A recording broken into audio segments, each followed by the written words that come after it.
একটা ডিম আর দুটো আলু যদি ঘরে থাকে তাহলে এমন একটা রেসিপি তৈরি করব আবার যেন বাটি নিয়ে দৌড়ে আসে। প্রথমে সেদ্ধ আলুগুলো ছুলে নাও, এরপর পেঁয়াজ, কাঁচা লঙ্কা, টমেটোগুলো কেটে নাও।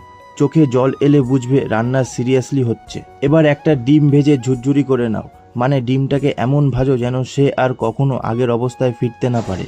এরপর কড়াইতে তেল দিয়ে পেঁয়াজ, লঙ্কা, টমেটো ঢেলে দাও। চটচট শব্দ শুরু মানেই রান্না ঠিক ট্র্যাকে আছে। এখন হলুদ, জিরের গুঁড়ো, লঙ্কার গুঁড়ো দিয়ে মশলাটা কষাও যতক্ষণ না তেল আলাদা হয়ে বলছে আমি বেরিয়ে যাচ্ছি। এবার সেদ্ধ আলু হাত দিয়ে ভেঙে দিয়ে দাও, চাকু লাগবে না, হাতি আসল পাওয়া। কিছুক্ষণ নেড়েচেড়ে রান্না করে নাও, তারপর স্বাদ মতো লবণ দাও। লবণ বেশি হয়ে গেলে কিন্তু আমি দায়ী নই। এবার পরিমাণ মতো জল দিয়ে দাও আর ভেজে রাখা ডিমগুলো ঢেলে দাও। এই সময় গন্ধটা এমন আসবে পাশের বাড়ির লোকও দরজায় কড়া নাড়বে। আর কিছুক্ষণ ফুটলেই রেডি আমাদের মজাদার ডিম আলুর তরকারি। এবার গরম গরম পরিবেশন করুন।